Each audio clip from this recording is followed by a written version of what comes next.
मकर संक्रांति के नेक चार में सबसे बड़ा नेक है नौ ग्रह की कहानी सुनने का नियम। यह नियम आप 7 दिन तक ले सकते हैं, सवा महीने, चाहे तो 1 साल के लिए भी ले सकते हैं और उसके बाद इसका उद्यापन किया जाता है। नौ ग्रह की कहानी सुनने के लिए हाथ में थोड़ी सी दुर्वा घास और जल का लोटा लेकर आप कहानी सुन लीजिए और उसके बाद सूर्य भगवान को इस जल से अर्घ दे दीजिए।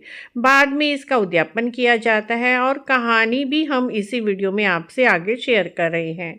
उद्यापन की विधि भी इसी में बताएंगे, तो आप पूरा वीडियो देखें। नवग्रह की कहानी इस प्रकार से है। नवग्रह की कहानी इस प्रकार है। 2 बहन भाई थे। भाई अपनी बहन से मिलने जा रहा था। रास्ते में सांप बैठा था। सांप बोला, मैं तुझे डसूंगा। भाई बोला, तू मुझे मत डस, मैं अपनी माँ का एक ही बेटा हूँ, अपनी बहन का एक ही भाई हूँ। सांप बोला, ना, तुझे तो 9 ग्रह की दशा लग रही है, मैं तुझे डसूंगा। लड़का बोला, अच्छी बात है, मैं अपनी बहन से मिलाऊं, आती बार डस लेना। सर्प बोला, क्या पता तू इस राह से आए या ना आए, तो मैं कैसे डसूंगा। लड़का बोला, अच्छा तू मेरे थैले में बैठ जा। सांप थैले में बैठ गया, ऊपर से बेल पत्ते ढक दिए। लड़का बहन के घर पहुंचा। बहन 9 ग्रह की कहानी कह रही थी। बहन भाई से बोली, भाई तू बैठ जा, बाद में बातें करेंगे, पहले मेरी कहानी सुन ले। बहन ने कहानी कही, जीव की, जानवर की, हाथी की, घोड़े की, भाई बहन की, घर के धनी की, घी के घर के जमाई की, देवर की, जेठानी की, सास की, ससुर की, संग की, सहेलियों की, सबके 9 ग्रह शांत हो जाएं। ग्रह चले 8 पग, बंदा चले 4 पग, सांप बिच्छू भंवरे सब आग में जल जाएं। बहन कहानी कहकर खड़ी हो गई। भाई से बोली, भाई थैले में क्या लेकर आया है। लड़का बोला, बहन कुछ नहीं लेकर आया। मगर बहन ने जबरदस्ती थैला छीन लिया।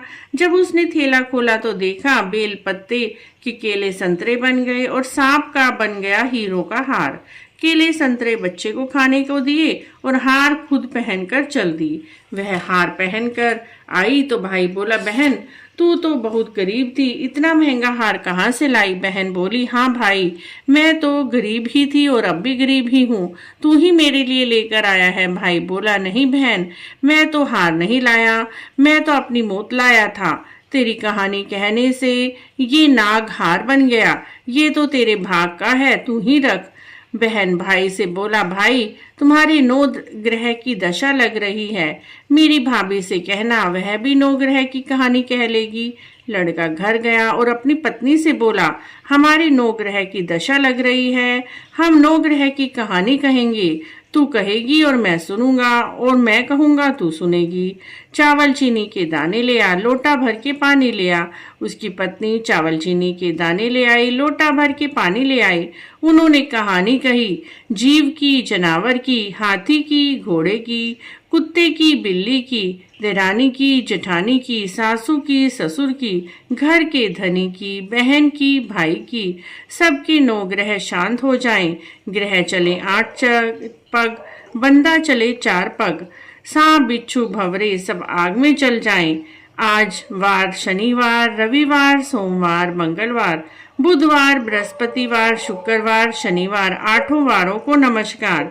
धरती माता को नमस्कार, 9 ग्रहों को नमस्कार। जैसे 9 ग्रह की दशा बहन की उतारी, सबकी उतारना, भाई की उतारी, सबकी उतारना। इस कहानी को कहते सुनते हुंकारा भरते सबके 9 ग्रह शांत हो जाएं और अपनी कृपा रखें। बोलिए 9 ग्रह की जय। कार्तिक के आखिरी 2 दिन इस कहानी को सुनने से 9 ग्रह की दशा खत्म हो जाती है और बंदे के सारे ग्रह सीधे हो जाते हैं। 9 ग्रह की कहानी सुनने मात्र से घर में अन्न धन की कभी कमी नहीं रहती। बोलिए 9 ग्रह की जय। इसका उद्यापन करने के लिए आप एक साड़ी ले लीजिए, एक पैंट शर्ट का जोड़ा, और उसके साड़ी के ऊपर आप सुहाग का सारा सामान, जैसे कि चूड़ियाँ, बिंदी, मेहंदी, तेल, कंघा, शीशा, ये सारा सामान रख दीजिए। सुहाग का सामान आप अपनी इच्छा के अनुसार कम ज़्यादा कर सकते हैं। चाहे तो 2 सामान रख दीजिए, चाहे बिंदी और एक मेहंदी रख दीजिए। उसी के साथ 9 ग्रह की कहानी सुनने के बाद चप्पल ज़रूर दान करनी चाहिए और 5 बर्तन। तो यहाँ पर हमने एक जोड़ी चप्पल ले ली है पंडित जी के लिए या पंडितानी जी के लिए आप ले सकते हैं। उनका साइज़ आप पहले ही ले आएँ। उसी के साथ 5 बर्तन जिसमें लोटा अवश्य ही होना चाहिए। 5 नहीं तो कम से कम 1 लोटा और गिलास तो आप ज़रूर दें, क्योंकि लोटा नवग्रह की कहानी सुनकर अवश्य ही देना चाहिए। धातु का दान इसमें अवश्य ही करा जाता है। साथ में आप एक छाता भी ले सकते हैं और इन सब सामान के ऊपर दक्षिणा रख दीजिए। दक्षिणा रखने के बाद जल के लोटे से मिनस कर इसका उद्यापन किया जाता है। इस तरह से मकर संक्रांति से कहानी सुनी जाती है।